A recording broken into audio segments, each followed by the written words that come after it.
নমস্কাৰ আজি আমি গ্লুকোমা বা কালামতিয়া সম্পৰ্কে কিছু কথা ক'বলৈ ওলাইছো গ্লুকোমা এটা এনেকুৱা বেমাৰ য'ত আমাৰ চকুৰ ভিতৰত প্ৰেছাৰ বাঢ়ি যায় আৰু বাঢ়ি গৈ চকুৰ পৰা আমাৰ ব্ৰেইনলৈকে যোৱা যিডাল অপটিক নাৰ্ভ আছে এই নাৰ্ভডাল শুকাই যায় এতিয়া এই গ্লুকোমা কি প্ৰকাৰৰ হ'ব পাৰে এটা আছে প্ৰাইমাৰী গ্লুকোমা আৰু এটা আছে সেকেন্ডাৰী গ্লুকোমা প্ৰাইমাৰী গ্লুকোমাত কি হয় দুটা ধৰণৰ হ'ব পাৰে এটা ওপেন এংগল আৰু এটা ক্লোজ এংগল ওপেন এংগলত কি হয় চকুৰ ভিতৰত যিবিলাক ইন্ট্ৰাঅকুলাৰ প্ৰেছাৰ থাকে সেই ইন্ট্ৰাঅকুলাৰ প্ৰেছাৰটো সৃষ্টি হ'বলৈ এটা ৰাস্তা থাকে আমাৰ চকুৰ এংগলটো আইৰিছ আৰু কৰ্নিয়াৰ মাজৰ যিটো এংগল সেই এংগলটো যদি খোলা থাকে তেতিয়া হলে চকুৰ ভিতৰত আমাৰ যিটো ফ্লুইড থাকে যিটো পানী থাকে সেই পানীটো পাস হ'ব পাৰে হেতু যদি ওপেন থাকে তেতিয়া হলে আমি হেতুক ওপেন এংগল গ্লুকোমা বুলি কওঁ আৰু যদি সেই এংগলটো যদি ক্লোজ থাকে বা নেৰো থাকে তেতিয়া হলে তাক আমি ক্লোজ এংগল গ্লুকোমা বুলি কওঁ এতিয়া ওপেন এংগল গ্লুকোমা সাধাৰণতে মানুহৰ 40 বছৰৰ পিছত বেছিকৈ হোৱা দেখা যায় আৰু ছোৱালী বা তিৰোতা মানুহৰ ক্ষেত্ৰত এটো বেছিকৈ হোৱা দেখা যায় ফেমিলি হিষ্ট্ৰী অফ গ্লুকোমা থাকিলে ধৰক ঘৰৰ কোনোবা মা দেউতা বা ককা আইতাৰ যদি গ্লুকোমা আছে তেতিয়া হলে তেনেকুৱা মানুহৰ গ্লুকোমা হোৱাৰ চান্স অতি বেছি তাৰোপৰি যিবিলাকৰ হাই মায়োপিয়া হাই হাইপাৰমেট্ৰোপিয়া আদি আছে তেনেকুৱা মানুহৰো গ্লুকোমা বেছিকৈ হয় তে কিছুমান মানুহৰ ডায়াবেটিস বা হাই প্ৰেছাৰ থাকিলেও গ্লুকোমা হোৱাৰ চান্স অতি বেছি হে তেনেকুৱা হাই ৰিস্ক পেশেন্টে সদায় গ্লুকোমা চেকআপ কৰিব কাৰণে আহিব লাগে কাৰণ গ্লুকোমা এটা এনেকুৱা বেমাৰ যিটো কোনো লক্ষণ নাথাকে বেছিভাগ ৰোগৰে লক্ষণ থাকে কিন্তু গ্লুকোমা বেমাৰৰ বেছিভাগ ক্ষেত্ৰতে একো লক্ষণ দেখা পোৱা নাযায়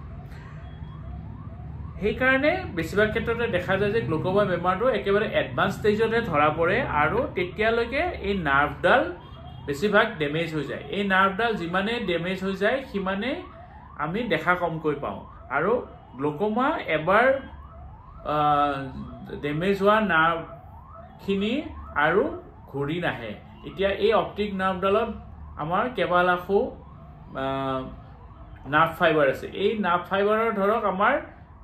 50% নাৰ্ভ ফাইবাৰ শুকাই গল তেতিয়া এই 50% নাৰ্ভ ফাইবাৰ আৰু কেতিয়াও ঘূৰি নাহে হে এইটো কেটাৰেক্টতকৈ বেছি ডেঞ্জাৰাছ বহুতে ভাবে যে কেটাৰেক্টত যেনেকে অপাৰেচন কৰিলে চকুৰ দৃষ্টিশক্তি ঘূৰি আহে গ্লুকোমাটো তেনেকে ঘূৰি আহিব কিন্তু গ্লুকোমাত এইটো পসিবল নহয়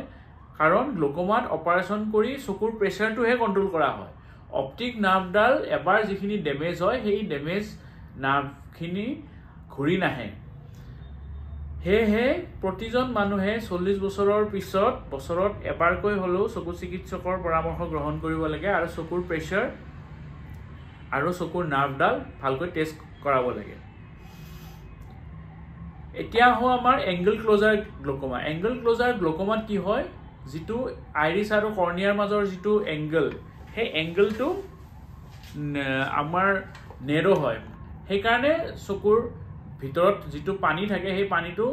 চলাচল কৰিব ভালকৈ নোৱাৰে সেই কাৰণে চকুৰ ভিতৰত চাপ সৃষ্টি বেছি হয় তাকে আমি হাই প্ৰেছাৰ হোৱা বুলি কওঁ আৰু আই প্ৰেছাৰ যেতিয়া বেছি হয় তেতিয়া হলে চকুৰ ভিতৰত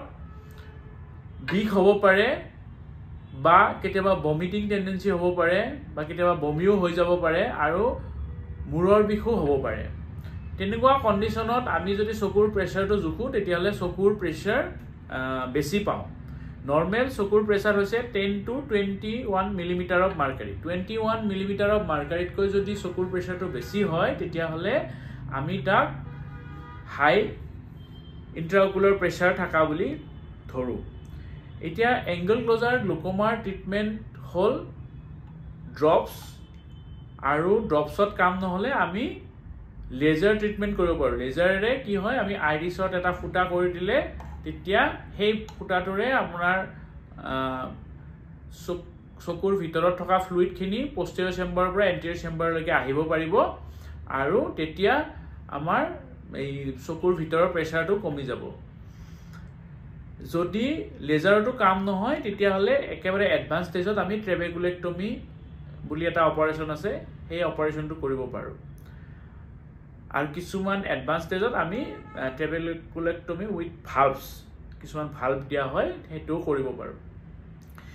এতিয়া এংগল ক্লোজাৰতকৈ অপেন এংগল গ্লকমাৰ প্ৰাদুৰ্ভাৱটো বেছি কাৰণ অপেন এংগল গ্লকমা ফেমিলি হিষ্ট্ৰী থাকিলে বেছিকৈ হোৱা দেখা যায় গতিকে অপেন এংগল গ্লকমা যেহেতু একেবাৰে পেইনলেছ কণ্ডিশ্যন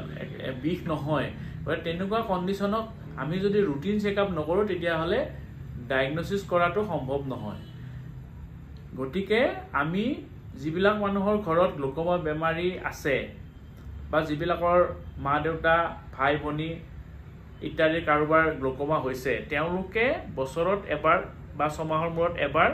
চকু চিকিৎসকৰ পৰামৰ্শ গ্ৰহণ কৰিব লাগে আৰু চকুৰ প্ৰেছাৰ আৰু চকুৰ অপটিক নাৰ্ভডাল ভালকৈ টেষ্ট কৰিব লাগে তাৰোপৰি যিবিলাকৰ মায়োপিয়া হাইপাৰমেট্ৰপিয়া বা ডায়েবেটিছ আৰু হাই ব্লাড প্ৰেছাৰ আছে তেওঁলোকেও গ্লকমাৰ টেষ্টটো কৰাব লাগে আৰু যিবিলাকৰ কাৰ্ডিঅ'ভাস্কুলাৰ প্ৰব্লেম আছে যেনেকুৱা ধৰক ষ্ট্ৰোক আছে হাৰ্টৰ প্ৰব্লেম আছে তেওঁলোকেও গ্লকমাৰ টেষ্টখিনি কৰাব লাগে যাতে গ্লকমা তেওঁলোকৰ আছে নে নাই গম পাব পাৰি আৰু তাক সহজতে নিৰাময় কৰিব পাৰি গ্লকমাৰ ট্ৰিটমেণ্টটো একেবাৰে সহজ যদি আৰম্ভণিতে ইয়াক ধৰা পেলাব পাৰোঁ তেতিয়াহ'লে চকুৰ প্ৰেছাৰ কমোৱা কিছুমান দৰৱ আছে সেই দৰৱবিলাক যদি আমি দিওঁ তেতিয়াহ'লে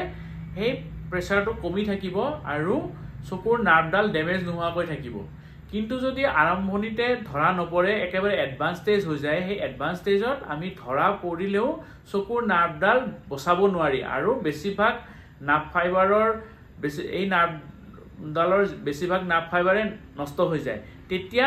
মানুহজনে ভালকৈ দেখা নাপায় এতিয়া গ্লকমাৰ ক্ষেত্ৰত কি হয় আমাৰ চিধা মানুহজনে দেখা পায় কিন্তু যিটো পেৰিফেৰেল ভিজন আছে এই পেৰিফেৰেল ভিজনটো ভালকৈ দেখা নাপায় সেইটো আমি টেষ্ট কৰিবলৈ এটা টেষ্ট আছে সেইটোক আমি পেৰিমেট্ৰি বুলি কওঁ পেৰিমেট্ৰিত আমি কি হয় চিধা আমি মানুহজনক চাব দিওঁ আৰু এইপিনে লাইট জ্বলে ওপৰত তলত লেফ্টত বা ৰাইটত লাইট জ্বলে আৰু সেই লাইটৰ পইণ্টছবিলাক আমি আইডেণ্টিফাই কৰিব দিওঁ আৰু সেই পইণ্টছবিলাক আইডেণ্টিফাই কৰাৰ ওপৰত ভিত্তি কৰি তেওঁৰ এটা পিকচাৰ আহে সেই পিকচাৰটো আমি গ্লকমা পিকচাৰৰ লগত যদি কম্পেয়াৰ কৰি দেখা পাওঁ যে মানুহজন গ্লকমা হৈছে নে হোৱা নাই যদি গ্লকমা হৈছে তেতিয়াহ'লে তেওঁক ড্ৰপ দিব লাগে আৰু যদি গ্লকমা হোৱা নাই তেতিয়াহ'লেতো ভাল কথা তেওঁ আকৌ পিছত চেকআপৰ কাৰণে মাতিব লাগে এতিয়া এডভান্স যিবিলাক গ্লকমা হয় এডভান্স গ্লকমাৰ ক্ষেত্ৰত আমি বহু ক্ষেত্ৰতে দেখা যায় যে এই পেৰিমেট্ৰি একেবাৰে পেৰিমেট্ৰি কৰিলেও তেওঁলোকে দেখা নাপায় তেনেকুৱা ক্ষেত্ৰত আমি অপটিক নাৰ্ভ এক্সামিনেশ্যনটো ভালকৈ কৰি তাৰ ওপৰত ব্যৱস্থা ল'ব লাগে গতিকে আহক আমি গ্লকমা সম্পৰ্কে জ্ঞাত হওঁ আৰু গ্লকমা এটা এনেকুৱা বেমাৰ যাক আমি আৰম্ভণিতে যদি আমি ধৰা পেলাব পাৰোঁ তেতিয়াহ'লে তাৰ পৰা হ'ব পৰা কমপ্লিকেশ্যনছবিলাকৰ পৰা আমি ৰক্ষা কৰিব পাৰোঁ গতিকে আমি বছৰত এবাৰকৈ চকু চিকিৎসকৰ পৰামৰ্শ লওঁ আৰু চকুৰ প্ৰেছাৰ আৰু অপটিক নাৰ্ভটো ভালকৈ এক্সামিন কৰোঁ আৰু নিজৰ লগতে আনৰো চকুজুৰি সুৰক্ষিত কৰি ৰাখোঁ ধন্যবাদ